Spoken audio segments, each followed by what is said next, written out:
80 sampai 90 orang, saya bisa pastikan.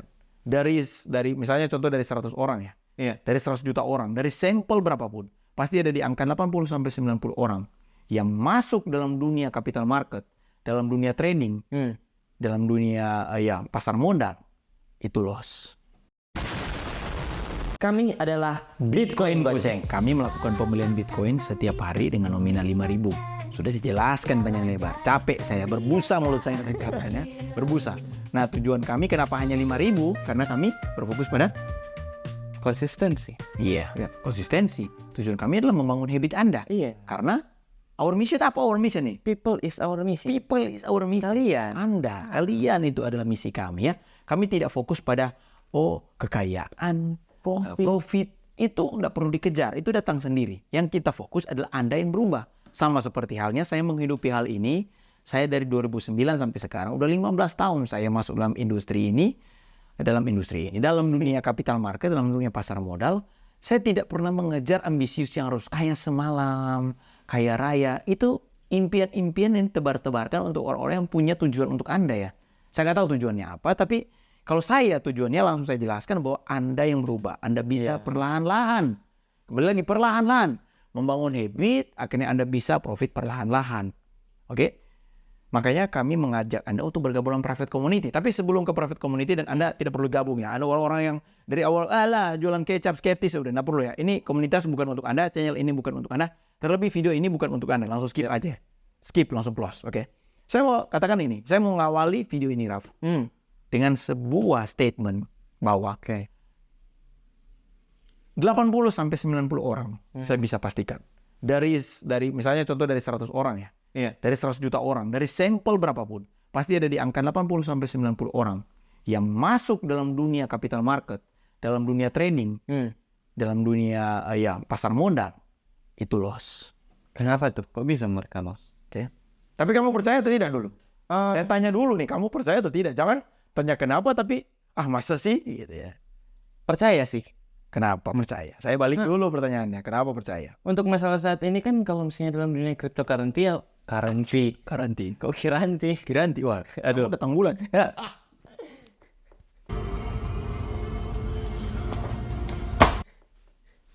Banyak yang baru belajar dan itu adalah sesuatu yang kalau misalnya belajar pasti susah banget. Tapi ada orang-orang yang kayak tiba-tiba datang FOMO negatif. Asal beli, semuanya dibeli tanpa analisa dan lain-lain. Makanya mereka loss. Yap. Itu contohnya siapa itu? Ceritakan diri sendiri ya. Iya.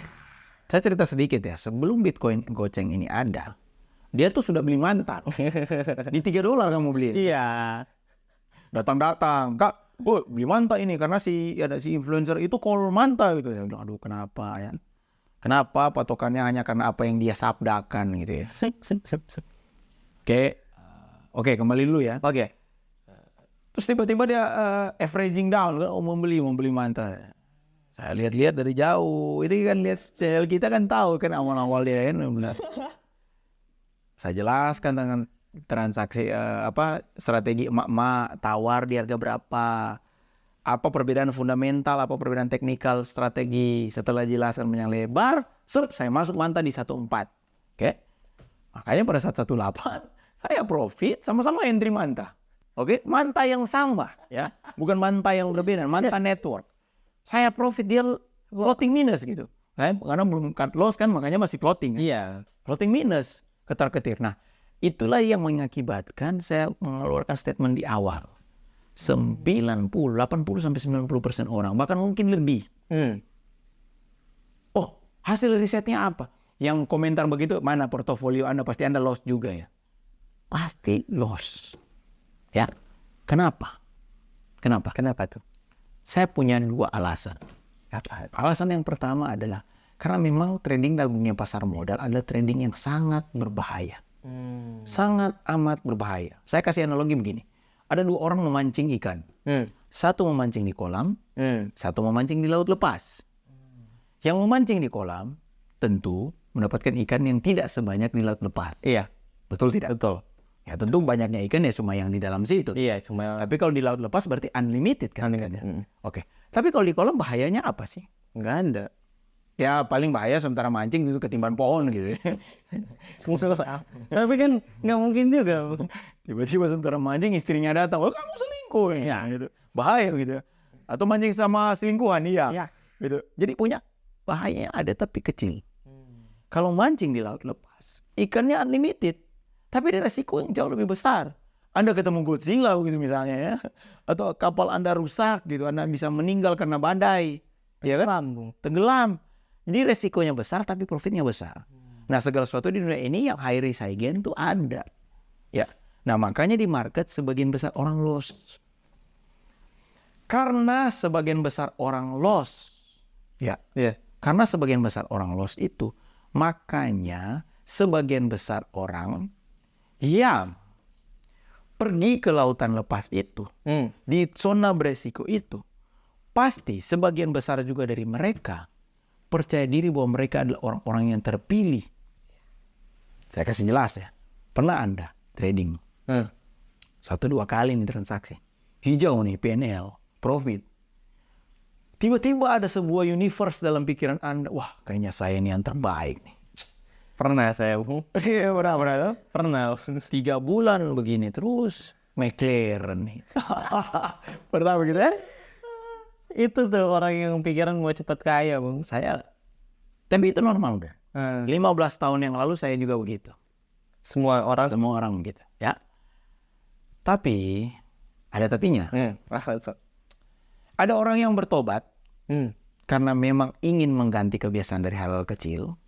Ada orang juga yang bertobat karena memang sudah tidak punya uang. Waduh. Masa berhenti dia, Bang? Berhenti dia, jadi bertobat.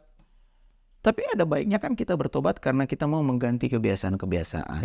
Nah, kebiasaan kecil itu seperti apa? Kebiasaan kecil itu seperti ya kita bergabung dengan sebuah komunitas tanya jawab, punya hati yang terbuka mendengarkan saran, memberikan diri di mentoring, mendengarkan saran-saran, punya pengendalian emosi yang baik, tidak mau terpengaruh di hal-hal yang memicu Anda cepat kaya.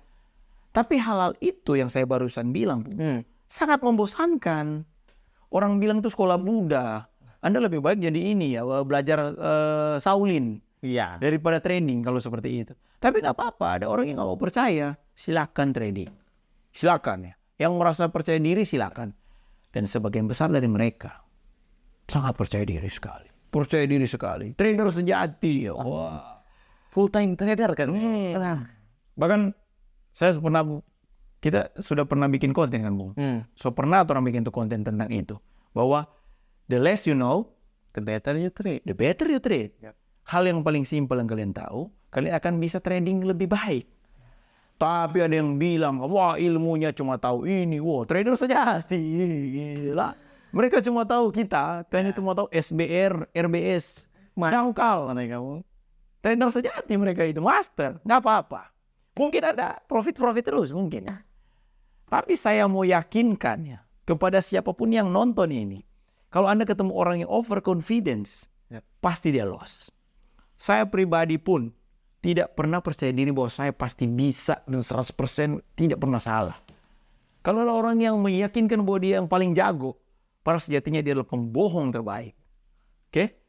Terus bagaimana saya secara pribadi waktu trading ya? Saya juga terkoneksi dengan teman-teman saya dong. Dengan orang-orang yang mementori saya. Jelas. Kamu ingat kan saya chatting dengan beberapa teman yang bilang, kita cuma tanya penganang-anak pakai emiten apa, kasih kuliah saham gitu ya, pernah kan? Oh pernah, ya. Jadi artinya saya terkoneksi dengan orang-orang yang juga ibaratnya circle. Nah, saya berharap Anda semua tergabung dalam hal yang sama, dalam private community. Ya, pakai exchange-nya apa? Itu saya sudah lelah menjawab komentar-komentar Anda. Exchange apa Bang? Bung pakai aplikasi apa? Ingat ya, jangan pakai kata aplikasi ya. Kita bukan aplikasi slot ya. Exchange atau broker atau kayak bahasa gampangnya itu ya. Itu kita pakai Bitime. Udah ulang-ulang ya, pakai Bitime. Oh terus di Bitime nggak bisa 5.000. Nah itu exchange yang lain. Saya sudah bikin kontennya kita pakai apa. Makanya kalau pertanyaan-pertanyaan begitu gabunglah private community. Saya capek jawabnya. Capek saya. Yang mendaftar di private community untuk isi form sekarang sudah 750.000. 350 orang. Tapi yang diterima hanya 100. Jadi minta maaf kalau kalian yang tidak serius silakan. Ya. Tapi 750 itu jangan berkecil hati. Oh, sudah 750 berarti saya sudah tidak akan diterima ini. Jangan, karena itu akan diseleksi juga. Iya. Seperti di konten sebelumnya sudah ditunjukkan ya. Atau konten yang lain alasannya aneh-aneh. Jadi Anda tetap isi aja karena tim admin kami tetap melakukan seleksi. Yep. Oke. Sekian dari konten yang menurut saya akan banyak orang yang ada banyak orang yang tidak mau percaya atau memiliki konten ini kali ini. Bahwa kita sudah bilang banyak orang yang akan loss di market. Bahkan angka 80-90 orang loss di market. Anda mau tes, wah Bitcoin goceng pembohong. Bitcoin goceng dusta. Kami bisa trader sendiri, kami trader sejati. Silakan. Oke, silakan. Tapi kalau sudah loss, Anda nggak perlu ke channel ini. Anda cari channel lain atau lebih tepatnya Anda mendekatkan diri pada Tuhan karena Tuhanlah sumber penghiburan yang sejati. Oke? See you on the next video. Bye.